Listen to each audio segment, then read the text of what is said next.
Welcome to Business as Unusual. This is the live stream where we explore the pressing issues and emerging trends that are shaping the business landscape. I'm Kathy Steele, the CEO of Red Caffeine, and your host today. And for those of you unfamiliar with Red Caffeine, we're a growth consultancy, which means we build and execute go-to-market plans for ambitious mid-market companies. Examples of the work we do are things like brand repositioning, new product or service launches, tech enablement consulting, but the vast majority of the things that we do at RC wrap around building revenue generation systems. In high-performing organizations, sales just isn't about closing deals. It's about building a repeatable and scalable framework and measurable growth engine. That requires a strategic framework grounded in systems thinking. When sales and marketing are aligned to a company's strategic pillars, revenue, customer experience, operational efficiency, and enterprise value, it becomes a driver of long-term business success, not just short-term wins. Today, we're bringing two RC experts to share their point of views on the role sales professionals and marketers will play in the future, as well as today, in using sales intelligence to make better business decisions. Welcome to our first timers, Kayla Portillo, our VP of Integrated Marketing, and Dayna Kramer, a growth consultant at Red Caffeine. So I'd love for you guys to each introduce yourselves a little bit more specifically. Kayla, why don't you, share a little bit about your career as well as something interesting that's not on your bio. Sure. Thanks, Kathy. So I'm Kayla Portillo, VP of Integrated Marketing with Red Caffeine. I've been working as a marketing manager for about 20-ish years now, and have worked both as an account manager, as an in-house marketing manager, and really my role at Red Caffeine is to help connect the dots across all the different channels that we're working in to help our clients meet their strategic business goals and growth objectives, and doing that through both showing data that's going to be meaningful to inform marketing campaigns and also that will empower sales to close more business.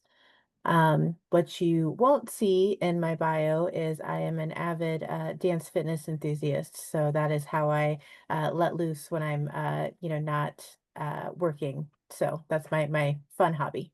I love that. I love that. I'm a avid dance dishwasher. So There when you I'm go. doing chores that I don't like to do, I'm always dancing through them. So Dayna, Perfect. you take it away, introduce yourself, and tell us something fun that's not on your bio. Okay, hi everyone. I'm Kramer. I'm a growth advisor here at Red Caffeine, and I have spent pretty much my entire career in a sales role, starting from back in the days where I sat in a little cubicle on a dialer system and made millions of cold calls in a week, to where I'm at now, where I play a more strategic role in my clients and prospects lives, where I'm getting more intimate with their business. I do a lot of networking, and I'm a part of a group called Women in Manufacturing that I'm very proud to be part of, and I sit on our Illinois leadership team. And then something that's not on the bio, I really love to sing, and when I was young, I used to, sing in my room to my boom box, and I thought I was great.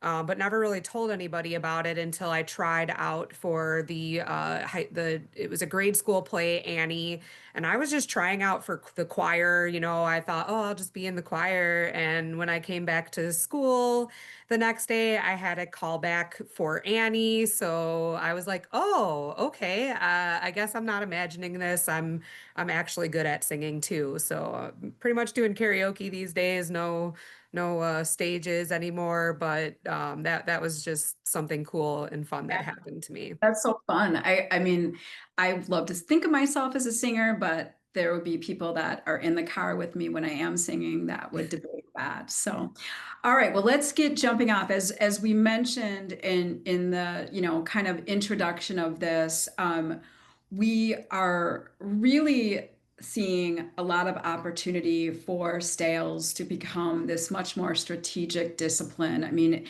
the introduction of so much technology, the introduction of AI, automation, sales enablement tools that exist today allow for salespeople to really elevate out of that, meet somebody, close business, into a more strategic role in their organization. And so we've got a slide that sort of runs you through the different types of business uh, pillars, like the strategic pillars run down or run across the top, like growth potential, customer health, data, and decision making.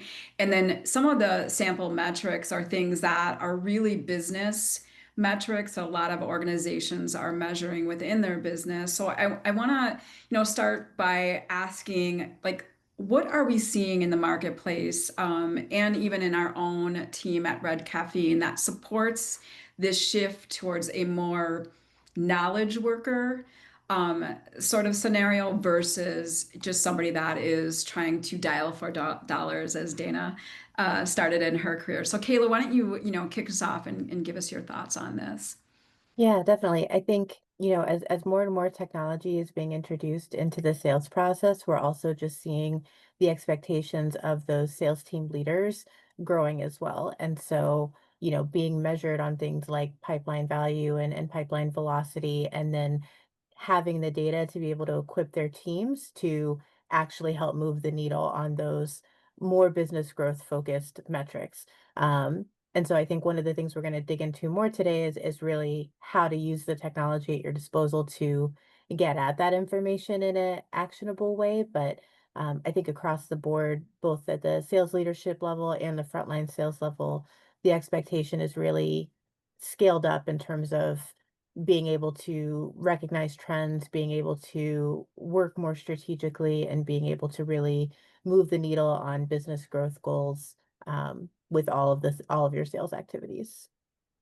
Yeah, I would agree. I mean, I think that even this gives, sales professionals opportunities to elevate their career trajectory and really, get a great seat at the table when businesses or their leadership team are planning for growth initiatives. Dayna, why don't you, talk about what you're seeing in your role or as you're speaking to clients?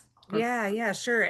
I mean, in my day-to-day role at Red Caffeine, I do manage our sales dashboard, and so we've made a lot of improvements to that just even this year on getting more clear about the top of funnel activities that are happening before you're getting to that actual discovery meeting and then going to proposal and truly understanding that when that cycle length, how important it is to understand so that we can get to that close, right? That's what it's all about. And just identifying the right fit, types of prospects for us. So yeah, but and I I think totally agree with everything Kayla said too. She hit it on the nail there.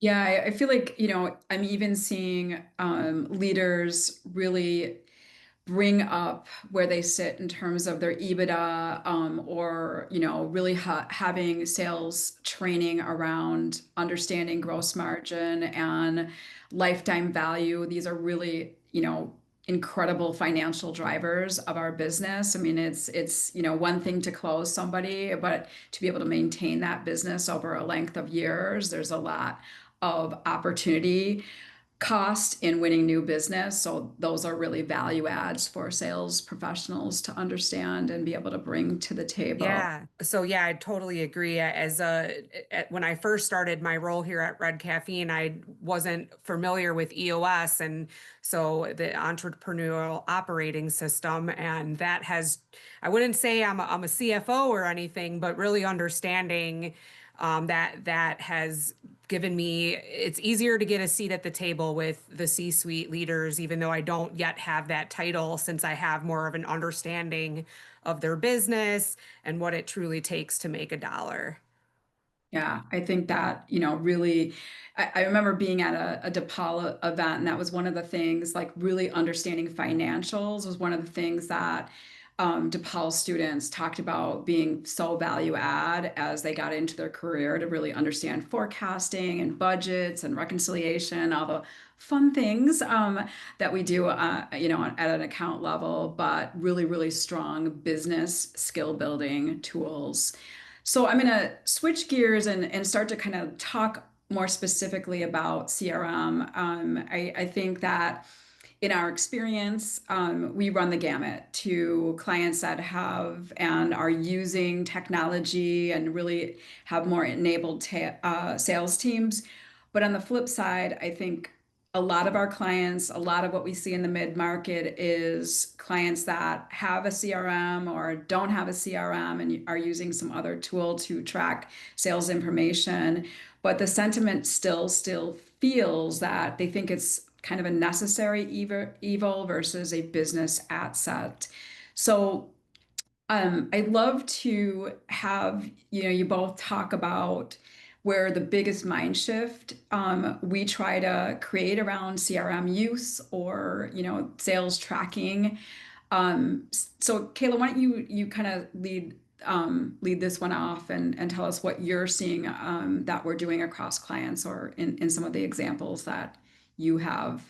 Yeah, definitely. I think, in general, we know sales reps are incredibly busy and they have a million things competing for their time. And so it's easy to see how, the ask to do, track this in one more place or make sure everything that you do is updated here. It feels like a big ask and it could feel like a necessary evil. And I think the mind shift we're trying to achieve is really looking at your CRM like you would any other technology. It's a tool that enables you to do your job more strategically, more efficiently, helps you free up the time for the things that you actually care about and that are actually important to your role.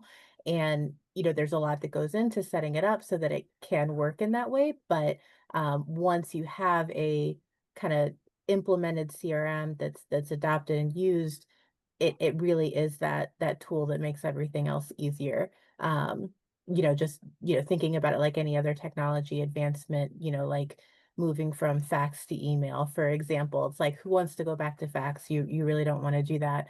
Getting to that level with your CRM where it makes everything else that you do that much more efficient and that much more productive, is really the mind shift we're trying to show people is the potential of it. It might take a little while to get there. It takes a little while to build the habits, but I think foundationally it does take a while to set up a CRM in a way that's truly useful for your business. And so taking the time to do that right can really enable those benefits and productivity gains that we want our clients to see. Yeah, I mean, I think that's such an incredible point is really getting those use cases sort of talked about as you're thinking about setting up the CRM. And I think Dayna, you had a firsthand preview in terms of your role at Red Caffeine and some of the things that you've done with our CRM. So why don't you talk about your experience in terms of striking the balance to data collection that's really meaningful and important versus it being a chore.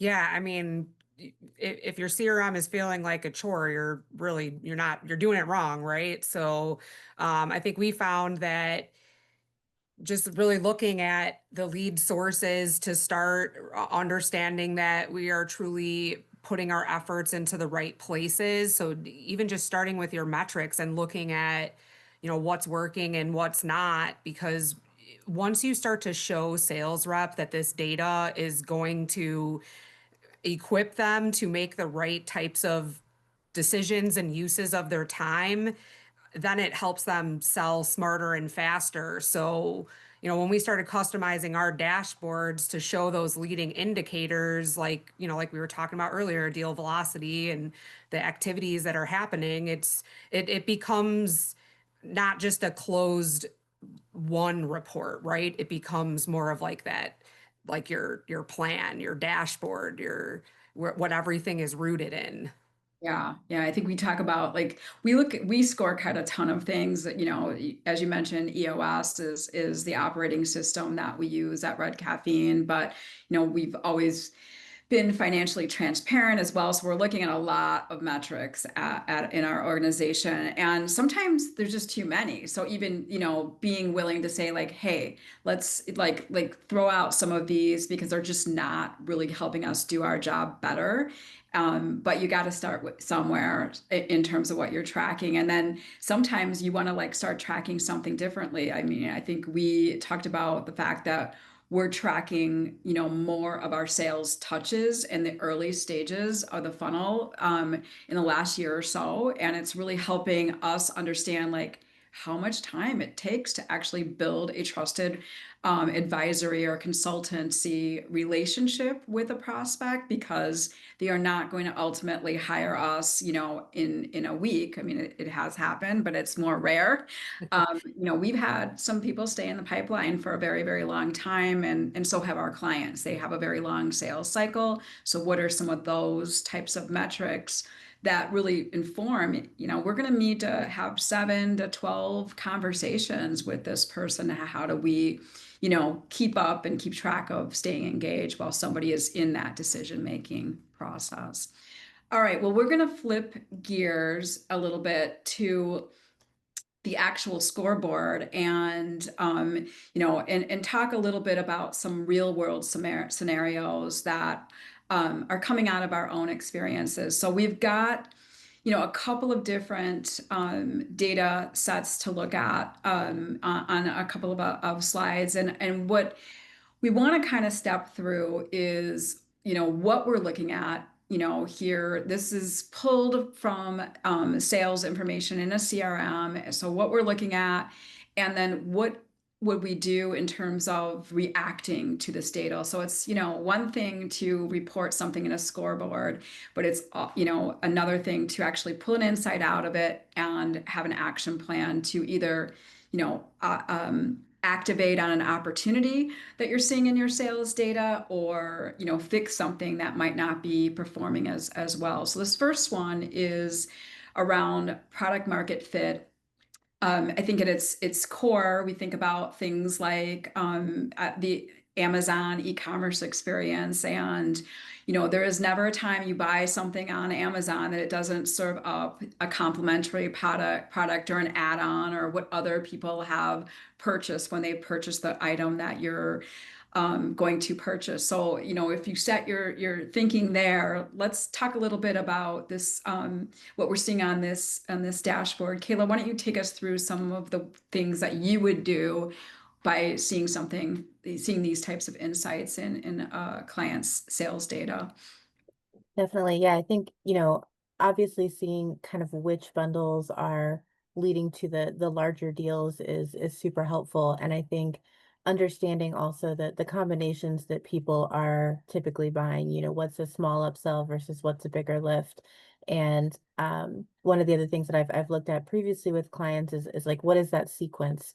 What product do they start, and what pain point motivates them to go for the add-on? And then how can we bundle those solutions to come to them with a more complete package that also happens to correlate to a larger deal size earlier in the sales process? And one of the things that I think is so useful about this type of visual is, if, depending on your average sales cycle length, being able to look at this sort of data over time and really spot instantly and visually trends in your data, they're going to help you inform how you go to market with certain products and certain bundles. Not only helps sales just have a more solutions oriented conversation, but also helps marketing really dig into, what are we pushing and how is that messaging working around our products and the solutions that we're bringing to market. Yeah, I love that. I think, you also could look at an underperforming, like it looks like SKU A and B are sort of underperforming. Like, could you potentially team up SKU A and QC or D to, Hmm. help, reduce inventory if it's a product, or, make a less popular service offering or product offering more popular because you're bundling it with something that's been purchased more frequently. Dayna, anything, you want to share here on this analysis? Yeah, sure. I mean, as someone in more of like a business development role, I feel like the first thing that I would notice is as a sales rep, I'm probably going to be wanting to spend a little bit more time with those SKU C and SKU D buyer types. So, looking to my CRM to find, either customers that haven't bought in a while that might have bought these products, or just the different types of customers that are buying these products. And I happen to have access, thanks to Red Caffeine, to a fantastic tool called LinkedIn Sales Navigator, where you can even take it a step further and start to look at building out personas, building out lead filters. You can even go into your lead filters and look for things like, okay, where are some of my good, strong clients that I'm working with, and who are their second connections? Because if they're already working with me and they already know, like, and trust me, chances are if I ask a client to make an introduction to that second connection, then that's going to be a lot easier of an in for me. And oh, by the way, you can save those search criterias and get notifications directly to your email. Or, I mean, I pretty much live in LinkedIn, if you know me, so I'm, kind of seeing those in real time. But just more ways to add in a little automation to make life a little easier on you. Yeah, sell smarter, not I don't know. Harder. Yeah, exactly. Sell Qualify smarter. hard, close easy. Right, exactly, exactly. All right, so we've got another scenario to step through, and that one is, sales funnel velocity. So we talked a little bit about that as we were, talking early. It is hard, and I think that this is especially for our clients that are really starting to look at metrics in a more strategic way. A lot of times they'll say, we really don't have an idea how long something stays in any particular phase of the funnel. And so what we usually say was, let's pick a number. Let's pick a, rational guess as to what that sales funnel velocity should look like. Set a benchmark for each stage of the funnel, and then we measure it, and then we get it, a lot more realistic about how we look at it, once we've got some information. So in this capacity, Kayla, what would be some of the things that we might do in terms of solutions to improve funnel velocity so that we're getting closer to the targets versus what is actually happening? Yeah, I think, looking at what are some tactics that you can do, what questions are you not answering in that demo that are stalling people out in that phase?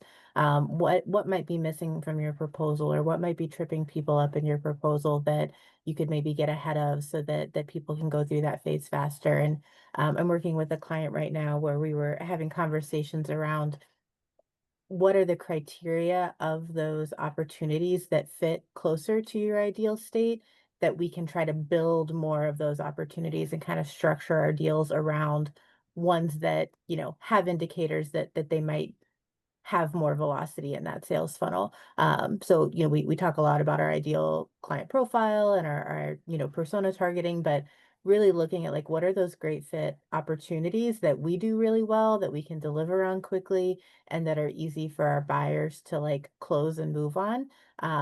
And trying to build out campaigns around that, like, ideal opportunity set as well. So I think there's a mix of sales enablement, like optimizing the conversations and assets materials that we're using at each of these stages, and also outbound, like, how are we trying to build deals that match more closely to our ideal funnel timing. Yeah, I mean, I feel like, this changes over time. Sometimes you're, seeing people stall at the demo stage, or you're getting ghosted in the proposal stage. But if you're not measuring like specifics around each phase of the funnel, even more top of funnel metrics that we're not really showing here, it just feels like sales is broken. And then you really don't know where to lean into. So, Dana, what's on your mind when you look at this kind of information? Yeah, sure. I mean, thinking about things like in the proposal or demo phase, like where is the drop off? Are there patterns? Are there ways that we can make sure that we're following up? Is that what happens? I mean, I'm in a sales role, and I can think even just now when I started with Red Caffeine, I was kind of more on that top of funnel part of the role where I was just bringing people in, qualifying them, and then handing them off to, an SME to kind of take them through the journey. And now that I've, grown within my role, I would look at this as ways to, we talked even earlier this year about being ready now as a part of our ICP. So just knowing when to even get them to proposal. Is now the time for us to even have a proposal or a demo? Are they, truly ready to sign a contract or work with us, or is this just something that they're maybe interested in doing? And there are lots of ways to, make sure when you're having those early on conversations directly ask, is this something, what's going to happen if you don't do this? And if they don't have a good answer for that, then that's a pretty good indicator that you should probably be focusing your time with another prospect and just Yeah, continue to nurture them. I think even, like I would say, one other thing that we found, and we don't really do demos per se, but we have, as competition has become, bigger for like we're competing more in a lot of the cases that with prospects. So being able to demonstrate beyond a case study what we can bring in terms of the value add that other agencies may not be able to bring to the table has been something we've introduced because we were seeing, more competition. In years past, we were the only, and people were either choosing us or choosing nothing. So, that kind of by measuring these different funnel phases and what's happening with them have allowed us to evolve and pivot when things, that used to work are no longer working for us. So, all right, one more to look at is the next slide is, one of my favorites and really the place where I find people don't have as much enthusiasm around. I think that a lot of times the excitement for sales is around new logos, like get us new logos, and what you potentially miss is the opportunity to grow your relationship with existing customers or recover a relationship with existing customers by looking at, sort of buying trajectory and history insights. And so this one is, looking at kind of a lapsed customer kind of sales strategy. So Kayla, why don't you step us through some things that you've done with this type of a data set? Yeah, typically we're starting by looking at like you do like a retrospective, you look at a year over year to see, where customers that were say maybe like if you have like A, B, and C tiers, they were an A customer last year, but they're down to a C customer this year, or they've fallen off completely. And you kind of do that retrospective and you identify what the points are that are actually meaningful to you. So I did this with a client recently where I looked year over year and their feedback was, well, year over year isn't really like I care if I haven't heard from them in 18 months. Mhm. On the flip side, I had a client previously who was like, if I haven't heard from them in a month, we're in trouble. And so, it really depends on the business, but look at that data and figure out what the indicators are that are most relevant for you. Then you can proactively build those into your CRM dashboards. So rather than waiting till the end of the year to realize someone has completely fallen off your radar or an account has, ordered only half this year of what they ordered last year and you have no idea why, you know, build in those indicators proactively where, okay, it's been 6 months and we haven't had a quote request come through for them, or it's been a year and they won't take any of our calls. And sometimes it's as simple as that person moved on, you've got a new contact there, but you're finding out earlier in the process when you can still do something about it. To your point, Kathy, to like salvage that relationship or kind of rebuild or strengthen that relationship versus being at the end of the year looking retrospectively and seeing, things that have completely fallen off when it's too late for you to do anything about it. So I'm a big advocate of doing a longer term view, pulling out the indicators that are actually relevant to your sales cycle and your markets and your customers, and then building those in proactively so that you can see on a regular basis exactly what this chart shows, who's at risk, or who's approaching an at-risk threshold, and then, taking whatever actions you can to get ahead of those.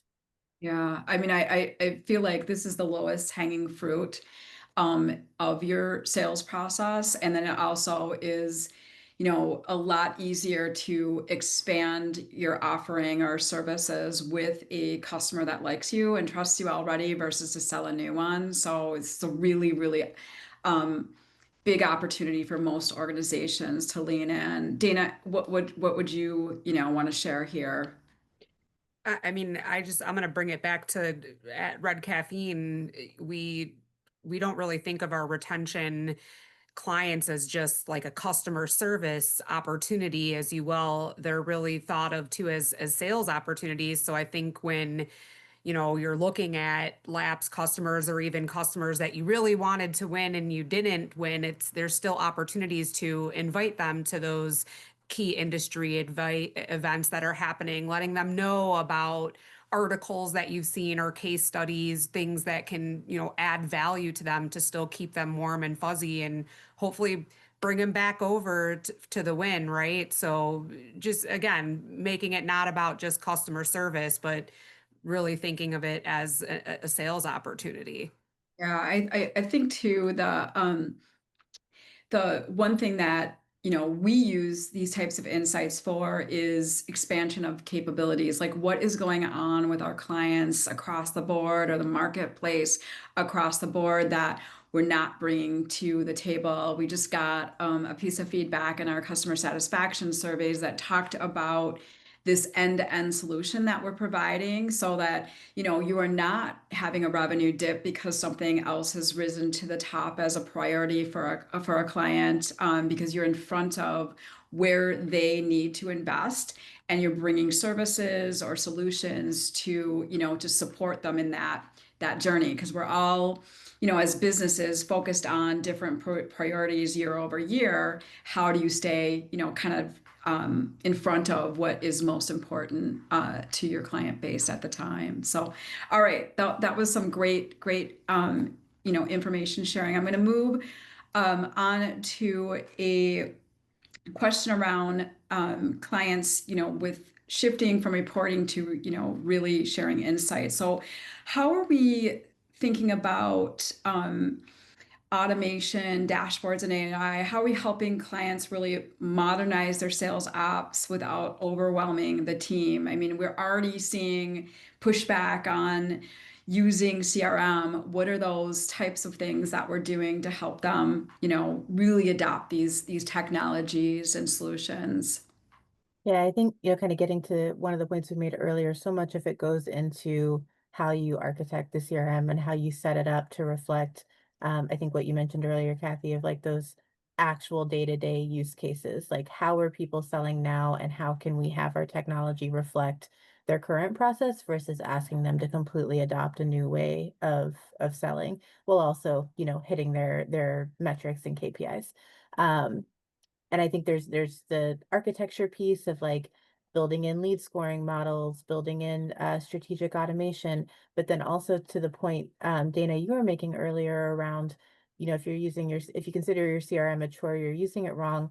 There are so many connections, so many automations. You can connect your email, you can connect your LinkedIn, you can automate a lot of these things so that the data entry doesn't become a time suck. So, I would say my two main pieces would be set up the CRM in a way that really reflects the way that you sell, and then take every advantage to kind of set it up and make it as easy as possible so that the data part doesn't really become like a tedious chore. Because I think at the end of the day, everyone can agree, a CRM is only as good as the data within it. And so if that data isn't getting in and it isn't accurate, if it isn't trusted, then your CRM is never going to be really utilized or useful to your teams. So anything you can do to kind of set it up in a way that it's going to work efficiently for everyone, I think is worth investing time in. Yeah, Dayna, I know she's got a million tricks to the trade for little extensions in her Oh yeah. automation process. I do love my extensions and my robots. Sometimes I feel like I talk to them more than my team and my family, but we'll save that for you want to talk offline about that, we can hit me up. I'm happy to. But I mean, really, if your CRM is feeling like a junk drawer, you kind of want to start by just asking your team, getting aligned on what you wish it could do for you, right? Like how do you want this to work for you, and really starting by cleaning out your data, making sure that your data is true. I mean, data in, data out, right? So you Yeah. just want it to feel like a partner, not a punishment. So you can start with one thing. If you don't, like we talked about earlier, there still are a lot of companies that aren't even using. My husband works for a company right now. They're a manufacturer. They do not have an ERP. They do not have a CRM. They do not have a lot of processes. So even just starting with one thing, like if you do have a CRM and making sure that there are tasks set up for all your opportunities could be like that first start to having it work as your partner and not your punishment. Yeah, I mean, so give us a few of your shortcuts, though. You do use extensions a lot to shortcut some processes. So what is like something that you love? So I love setting up templates in Gmail. You can if I we use Gmail here, but I'm sure every platform now is pretty much the same, right? They're all so similar. So just setting up some, quick email templates that you can set, or CRMs also have that option too, to have them embedded within the CRM. So after you have that lunch or meet up with someone, you can quickly get that email out to them to continue the conversation. We use a tool here at Red Caffeine called Seamless AI.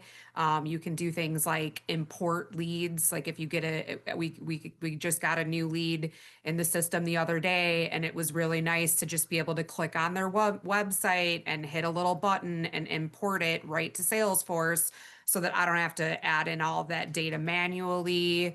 And another tool that I use since I do a lot of networking is called Wave AI. So it's a recording tool. I use it at public networking events to kind of be able to stay present and be able to get a takeaway right from this app. And then I can also take that recording, and sometimes I'll put it into Chat GPT afterwards and do things like give my team an update on the things I learned about whatever industry, trade, or trend I'm attending, or help me give a better LinkedIn post that's more in line with what was actually happening. And just like I said, it keeps me more present, and I don't feel like I have to be taking notes all the time. So those are just a few. I have many more, so Yeah. always happy to have a chat about those things. Yeah. I mean, and I think we love kind of learning from each other too, in terms of how we're using these tools, because, I feel like every time I do something that takes a lot of manual time, then I'm like, all right, how should I have done this using automation and AI? And then I'm like architecting my process moving forward. So, it's Yeah. also just about continuing to kind of build on some of these tool sets. One Um, thing I do want to call out really quickly though too is while these tools are all great, like you as the user still need to stay in control of things like AI. So that means like checking your resources. I mean, if you have a paid version of Chat GPT, you can ask it to source things for you now so that you're getting the right data and accurate information. But I'm a millennial, so I come from a world where when I was in high school, we had to have three references for everything we quoted. So I do like to just make sure that I say check your work. You want to be AI assisted, not AI replaced, because it's not going to take over the world, but the people who know how to use it are probably going to take over the world. So. Yeah, great point. I do want to circle back to kind of an old school templating thing that we've done across a few clients in terms of being able to respond maybe to a lapsed customer campaign where we've created more personalized looking emails through automation. Now they're still connected to a sales rep, but they're not having to physically go in and create 100 hey, how's it going? You haven't ordered from us in a while, like emails that we're able to automate some of those things. But when somebody is a ready buyer, we're able to respond personally. So, using automation AI in places where it makes sense, and then using personalization and human interface to kind of get something to the next stage. So to kind of build on that, one of the things that I think that we do well is really, especially from the marketing side, how do we make sure that we're not working in these silos? It's like one of the worst things I hear in the sales process is I don't ever use anything that marketing's created, or they don't understand, they're not in touch with what we're going through in the sales process. So how do we, suggest pushing this information to reps for a more strategic approach to selling? Kayla, you want to share a couple thoughts here? Yeah, I'm a huge fan of asking sales for their wish lists. Like what do you just wish you would have you have? What are you doing repetitively that what are you copy pasting over and over again that you wish you didn't have to do?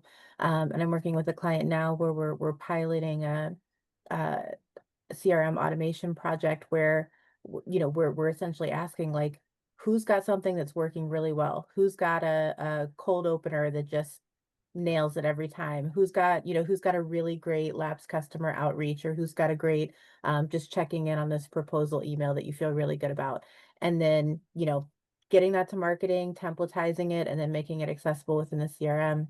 But I think a lot of times what comes out of those conversations too are like, what does sales wish they knew? Like when they're looking at their list of every opportunity, every prospect, everyone they're working, would it be helpful to know who was on your website this morning? Would it be helpful to know who spent 5 minutes on your pricing page last week? Would it be helpful to know, which companies are clicking on your LinkedIn ads most frequently? Like, what information would you actually take and act on? And what we don't want to do from a marketing perspective is just send them tons of useless signals. We want to understand, if I told you this, would it change how you approach your day? Would it change what you focused on today? And if yes, then great. Let's build in that proactive notification. Let's get you a Slack notification or an email or a task in your CRM saying, XYZ things happened. So here's a suggested follow-up for this account or this prospect. Um, but I feel like what a lot of CRMs do is they track everything. And so I know I've like been in that position where I go look at a record in Salesforce and you see they received this email, they clicked on this email, they opened this email, they visited this website, they visited 3 websites. It's like that doesn't tell me anything, but a Right. summary at the top saying, this person just engaged for 15 minutes with content that you sent. Great, that tells me something, but like this laundry list of like tasks is not useful. So really bridging that gap between what data are we seeing, what data does sales actually care about, and then packaging it to them in a way that is accessible. It's not one more place they have to check, but we're meeting them where they are, where they're already spending their time, with useful intelligence that can help them prioritize their outreach and follow-ups. Yeah, I mean, I love co-collaborating with sales teams because at the end of the day, they're the one that has to make this marketing message or this positioning or this tool work in market. And when Mhm. it is working, like getting understanding of what are people most responding to, or what's most interesting. And then when they aren't working, like what is the feedback there? So how do we tweak and improve our campaigns? Because those are the people that will be able to bring back those real world insights. Dana, what's on your mind on that question? Yeah, I just kind of piggybacking off what Kayla said on the sales side of that, when you have a real alignment between your sales and marketing team, and the sales side not only understands what marketing is doing, but also what their part is going to be in that, so that we can plan and prioritize, because marketing spends a lot of time putting together these, great campaigns and hoping to get some marketing qualified leads that our salespeople can turn into sales qualified leads. So just being able to prioritize my week to know when I'm going to need to block some time out to do the follow up and be available. And then, also being ready to just respond on the fly, because that happens a lot in sales. So when I get those Slack notifications about the right things that I care about, like Kayla was talking about, it makes me get my butt right in gear and say, okay, I need to hop on the phone with Bob Joe, and because he just spent 15 minutes on our website. So that's where my mind goes to, is it just makes it for a win-win-win for all involved. All right. Well, that I think those are, great examples. So I'm going to ask, um, for people that are setting up a CRM or trying to level up their CRM so it's more useful, what would you both share as, a couple of things that are maybe overlooked but very valuable for driving revenue, new business or retained business? Kayla, what are your thoughts there? Yeah, I love tracking, marketing touches and lead sources. So I think really understanding what's bringing people in, and then also what they last interacted with before an opportunity is becoming, viable, or before they're having a conversation with you. I had a client previously who had an e-commerce product that had a much longer than expected sales cycle, and once those deals started to close, we saw that a lot of times their first touch was as long as 18 months ago. But then, really looking at what was the content that got us on their radar, and then what was the content that actually made them convert, and really compressing those to shorten that sales cycle as much as we could was super valuable intelligence. I had another client that used to kind of consolidate all that into what they called a last interesting moment field in their CRM. So it was just like, I don't care what it was, but these are the things I care about, and this is what I'm gonna push out to sales. So I think anything that helps the sales team understand how are people coming to us, and then can indicate what types of conversations are they likely to want to have with us, what do they know about us already, just really sets the sales team up for having a more impactful conversation. Yeah. Dana, what would you share? What do you think are the most important things? Yeah, so just a few. I mean, I kind of agree also on the lead source. Really even getting granular on the ROI on it. I noted that I spend a lot of time networking, so I want to be paying attention to, those networking leads, those referral leads with my strategic partners, so that I know, where I'm spending my time is useful. Another metric I think of is kind of, Kayla's kind of talked about it a little bit too, but the time that these opportunities that are in whatever stages. So I shared a little bit about it before, but we previously would just track pretty much from proposal to close, and that there's a lot of missing parts there, basically from the first discovery meeting to close, I would say, to back up a little. But in the past few years now at Red Caffeine, we've been looking more at those, first coffees, introductions that we've made to other people that are going to be valuable for them, inviting them to industry events, lunches, sharing things like this business as unusual. And then lastly, I want to also call out, like, not only just what deals you're winning, but by their persona or inner industry. So what types of people are saying yes to you, and what industries are they in? Because that's where you're going to want to focus on building your assets to amplify your sales team to go after more deals like that. Yeah, I think that's so like I bet Kayla would also, say that when we do intake discovery with clients, a lot of times they're like, we're selling into this industry, like the 15 different industries. Yes, we're, in all these, and then we get the sales data and we're like, you're really selling into these top two industries. That's where most of your deals come from. Maybe you have an outlier that is bringing a lot of revenue, but they may be like a, one hit wonder and really not your market. So it is very interesting to go by industry as well as like those macro trends like, all of our clients are in manufacturing, or all of our clients are in professional services. We're seeing, real ebbs and flows in the types of industries that are buying now. And so how do we, react to those market insights in a stronger way when we might have thought we should be selling here? We really need to, use that data to kind of redirect or pivot our strategy. You may still be able to use some of the components of a campaign in a different vertical if that's where the opportunities are coming from. So great stuff. Exactly. So, thinking about speaking the language of business, you know, how do we train our clients team and our own internal team to speak those languages of business? Kayla, I'm thinking kind of about customer lifetime value or MRR, things like that. What are you guys doing in the prep process with clients to help them really understand those types of variances or nuances in the right focus on the right types of deals?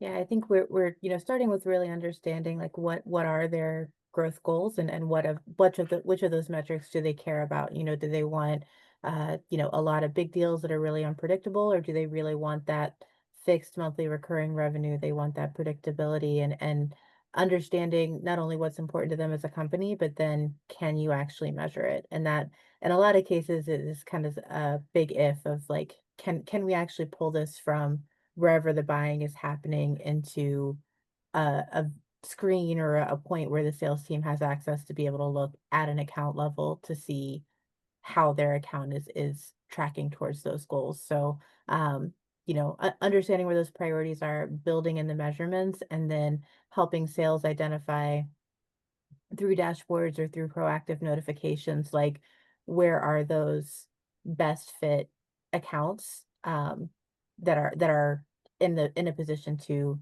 hit those targets. I think a lot of it too comes down to the sales team being open to thinking about more than, I think you said it earlier, Dana, of like more than just closing the deal, like closing a deal that's going to have a, partnership in perpetuity, but like have that long standing relationship with us, in a way that's gonna um, really impact the growth of the business. Yeah.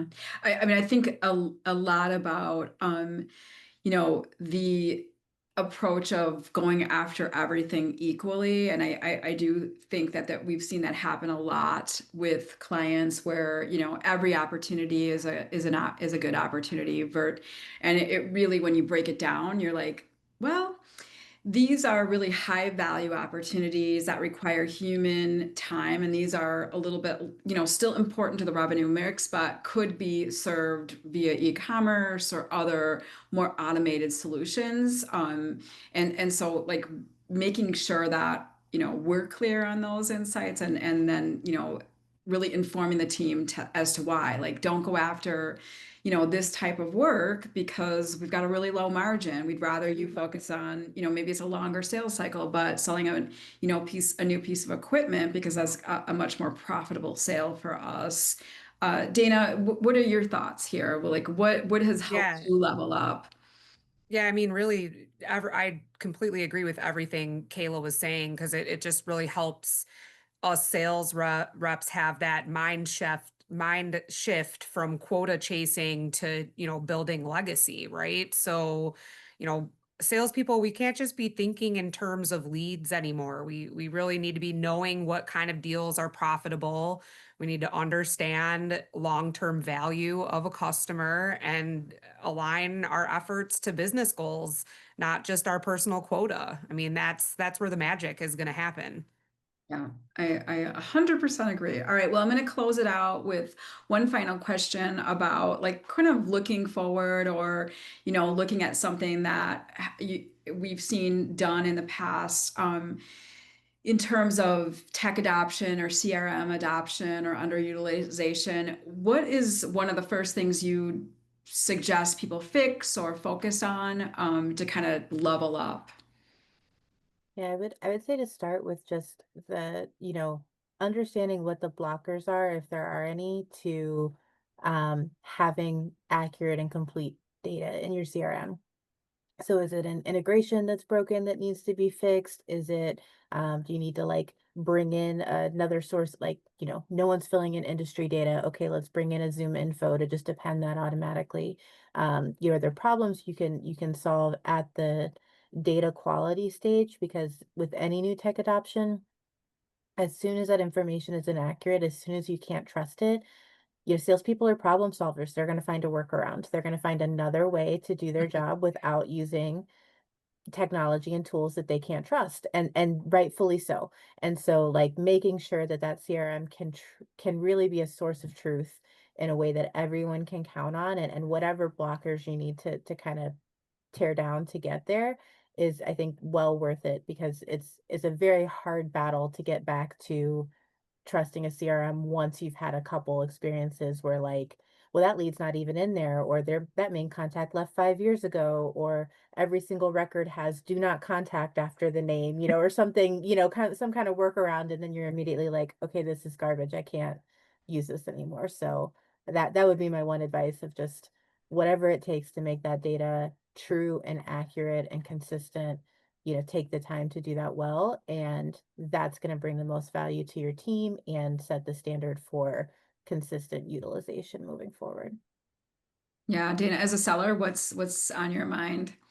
Yeah, I mean, I totally agree with everything Kayla just said. Like keeping everything clean and making sure that you're just getting rid of things that you're not actually using are super important. But some things that I have been doing recently that have been really helpful for me is, we're all on these mobile devices all the time, right? Like we use them every day, daily. So when I have that first meeting, I do a lot of like in-person meetings. So I've been recording things about these meetings right away, fresh, while they're in my mind, like things that I'm learning about them. I do tend to have a longer sales cycle, so it's important for me to remember all those things about people and put that right into my CRM right away. So just really staying consistent. Once you've built what Kayla has described, finding ways to help yourself stay consistent, blocking your calendar for 15 minutes to a half hour after a sales call so you can have the time to do those things. And really you just start with one thing and build from there. You don't have to do all of this overnight. We always say at Red Caffeine to just start small, start with one thing, one metric, and build from there. Yeah, we had a client that said just getting 1% better every day. I love that, like building block. That I think that was, really a good way to think about it.